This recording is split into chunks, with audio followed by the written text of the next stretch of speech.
Hey everyone, today we're going to discuss something that I feel like is kind of missed on a whole lot of manuals and videos and pretty much everything. We're going to discuss how to properly start a two-cycle engine. Now this isn't going to be one that just tells you not only how to start it, but after you start it, how you're supposed to kind of finish the startup process. Just because it's running doesn't mean that you're done. So, quick story. The reason why I'm doing this is I feel like some of the basics that we take for granted are not basics to some people, and that's a pretty common thing for a wide range of topics. This one I'm bringing up because it came to me when I was selling a piece of machinery. Someone asked me how to start it, and that actually was quite a while ago, and since then I've had a decent amount of people ask me. So we're going to go over that. Quick story, however. This is kind of like one of those things. Never mind, we're not going to go over the story. We don't have time for that. So, very first thing is, a wide range of two cycles are going to have a primer. Not all of them, however, but every single one is going to have a choke. Now, the choke does exactly that. It chokes off the carburetor. Basically what it does is this. This is the throat of the carburetor. When you give it throttle, it opens up and allows more air to go in. In the center is where the fuel gets deposited into the engine itself. It gets sucked up through. There's a little piece in there. Not going to get too detailed in it, but every time there is a stroke, which on this is going to be every one time the piston goes up and down. Well, so basically what it's going to do is when it sucks air in, it's going to suck fuel in as well. Now when you choke it, normally air is pretty much unrestricted except for the throttle plate or whatever style carburetor you have. And when that, it's really hard to start in that case because you are not pulling as fast as the engine's going to be running. So you're going to be at a natural disadvantage. So they put a choke there to lessen the amount of air, and it's going to suck more fuel in. In addition to that, when the engine's cold, it's just going to require more fuel to start just because that's just how the gasoline engines work. So when it's cold, you're going to require more fuel. The choke is going to help you get that more fuel by choking it off. Okay, now we have that done. The ones that do and do not have a primer, basically, to go back to our carburetor diagram we have over here, a primer is just anything that moves fuel from the tank into the carburetor and takes that excess fuel and dumps it back into the tank, kind of recycles it. There are little passageways and deposit areas where fuel is then used and stored and moved in the carburetor. Now, when you prime it, you put fuel into those passageways and those deposits areas, and from there it gets sucked into a jet, then gets sucked into the engine by the rotation of the engine, and then you have a working engine. Some of them do not have that, however. Some only work off the pulse of the engine. Every time you pull on it, the engine is going, every time I should rephrase, every time the piston goes up and down, it's going to cause a pulse to then go into the carb. And the carb has a mechanism in there to then move the fuel throughout it.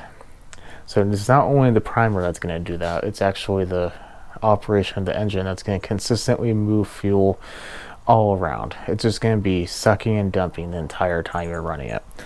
So if you're going to look inside the tank itself, you would see a steady stream of fuel being deposited back into the tank. We're not going to do that, but I just want to let you know how that works.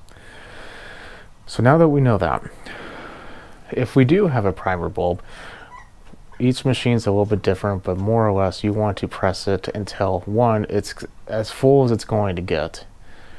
And two, every time you press on it, you can feel a little bit of resistance, and you can, if you can see the fuel lines with the fuel in it, there's very little air. If you can't, then you just kind of have to go by feel. So now that we have that done, we are going to turn on the engine. Now some, like this one, will have an ability for you to have like a starting position on the handle.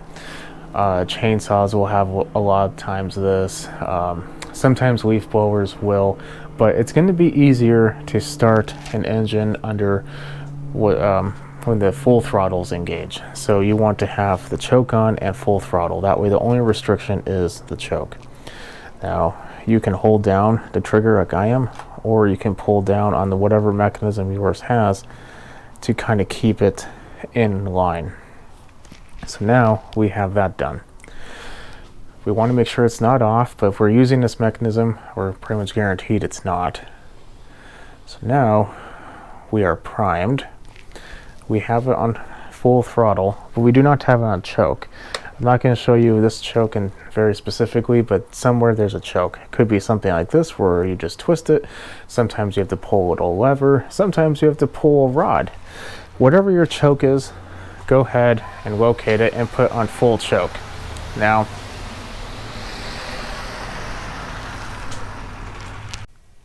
sometimes your machine can have a half choke or a partial choke.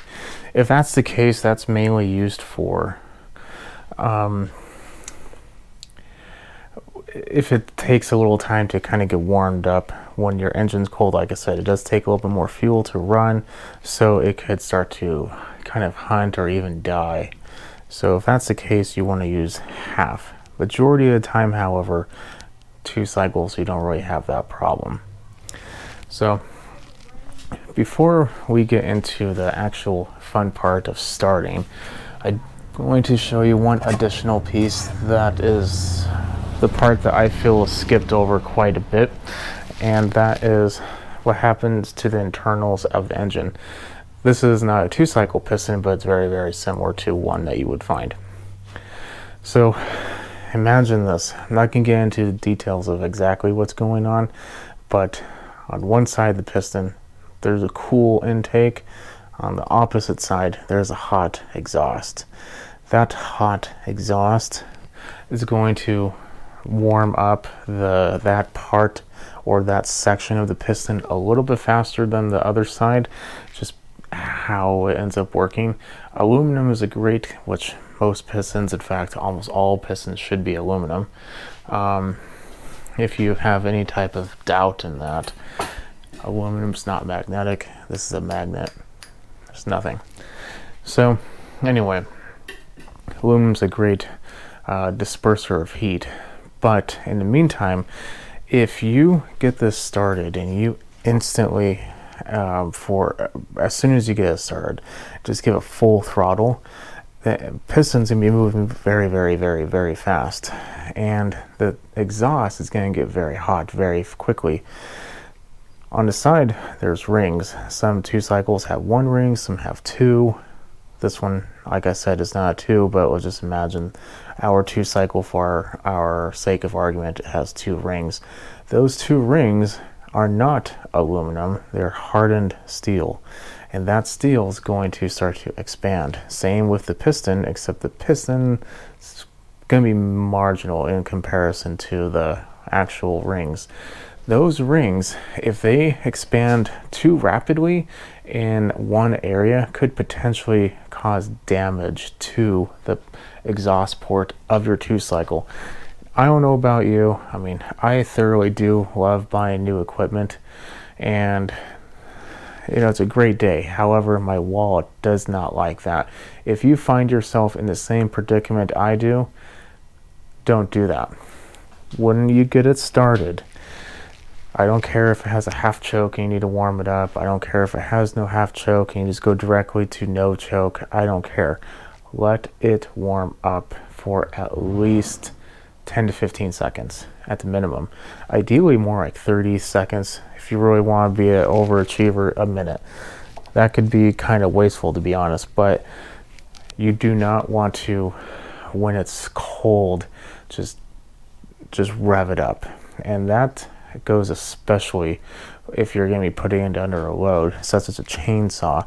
If you have a chainsaw and you start it and you instantly start cutting wood at full throttle, you are going to cause damage, and it's not going to be cutting much longer.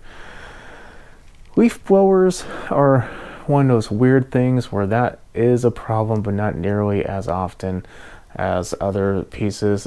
Happens quite a bit in chainsaws. A leaf blower doesn't really have any resistance, or at least a load, unless of course it's obstructed and it needs to, try to remove that obstruction. But either way, you should be letting it warm up. So that's the part that I feel like is missing. Even though, like I mentioned, that this is now set to full throttle, when we get it started with the choke on, there's no way, assuming your carburetor is set up properly, it's going to be revving up at a very high speed. It's going to be getting a lot of cool fuel. It's going to have no obstruction. But as soon as you press on the throttle, sometimes your machine will actually take off full throttle instantly that way, or even turn off your choke. So look at your machine manual and see if that's a thing. If you don't have one, or you don't know where it is in your manual, if you pull down your throttle, does anything happen to your choke? If it doesn't, then it's fine. Look at this one. Now, you probably need to see this. This is what I'm talking about. So this is how we started. That's a starting position.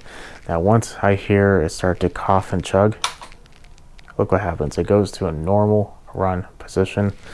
At that point, I could turn off the choke, and I have full throttle control. But I'm not going to be using it because why? It's not warmed up. Now, that's pretty much it. So what we're going to do is we're going to get it started, and then we'll take it from there. More likely than not, this is not going to start on the first pull because it is cold. Cold engine, like I said, it's going to take a little bit extra. If this is warm or used, probably would start in the first pull. Now it might cough, bark, chug, whatever you want to call it. That's normal.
Okay, there we go. I was actually able to start it without choke. That is not a common occurrence. I say that because usually you do have to have choke. If your carb is very, very clean or very, very new, you can probably get away with it. This was running about 2 days ago. I did prime it a lot, probably more than it's recommended, which is why it started. Now, imagine you had a choke on and you are pulling, and you smell fuel. What happened? Well, you probably did something called fouling the plug. It's going to be two ways to fix that. One, you can manually remove the plug and dry it off. That does take time and tools. But if you are in the middle of a field, or you don't have access to anything, or you just got tired of it, what you do want to do is turn off the choke, hold down full throttle, and pull, it's probably going to take a good 15-20 pulls. You are going to see smoke when you first turn it on. That's normal. This brings me to my next point. When you do turn it on, you probably will see a little bit of blue smoke. Don't be alarmed. You're not running too much oil or anything. Remember how I said that it requires more fuel to start? Well, in the fuel is oil. This is a 2-cycle. So when you're burning more oil, you're going to get a little smoke. That will dissipate relatively quickly. If it does not, your carburetor needs to be adjusted. But assuming you have a healthy machine and everything's good to go, that's going to go away pretty quickly.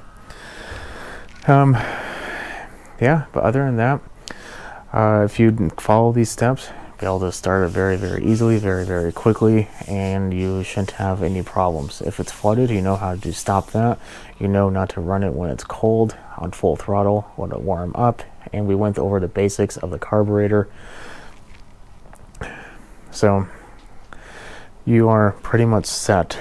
The only last part I want to go over is, if this is a new machine to you, something I would highly recommend doing is pulling on the pull cord with no expectation of it to start. That's going to give you a couple good pieces of information. One, if you're holding it down and you pull on it and there's quite a bit of compression, you have a good machine. That's normal. But if you pull on it and it does not move at all, no matter how hard you pull, you're never going to get it started. Don't bother. Something else you're going to get is you're going to see how long the pull cord is. Some machines have a very, very long pull cord. Some of them have very, very short. It can be quite painful if it's a short one and you were not expecting that. So the very first time, don't just try to start it. Pull the cord unless it's your own machine and you know exactly how long it is. Something else that's not very common, but look at the machine. If you see anything on there that says like starting assist, or Steel has one in particular that comes to mind, that when you are starting it, you don't actually have to pull it. So let me give you a scenario. You can do something called drop starting a chainsaw. You shouldn't, but you can. You just kind of drop the saw at the same time as you're pulling, and the opposite motions of you pulling up on the cord and the dropping of the saw will help you kick over the piston and it'll help you get it started. Some machines, you do not have to pull that pull cord very fast or very hard. It will have a mechanism in there. And by pulling on it too fast or too hard, you will most definitely damage it. So just something to be aware of. That's 99% not going to be a problem. You shouldn't have to worry about it. But keep an eye out. So if you follow these directions, you'll be able to start it every single time. But other than that, hopefully this helped. Put a thumbs up if it did. If you have any questions, leave a comment. Definitely subscribe. Catch me in the next video. Follow me on Instagram at SmallEngine101. I'll see you next time. Have a good evening.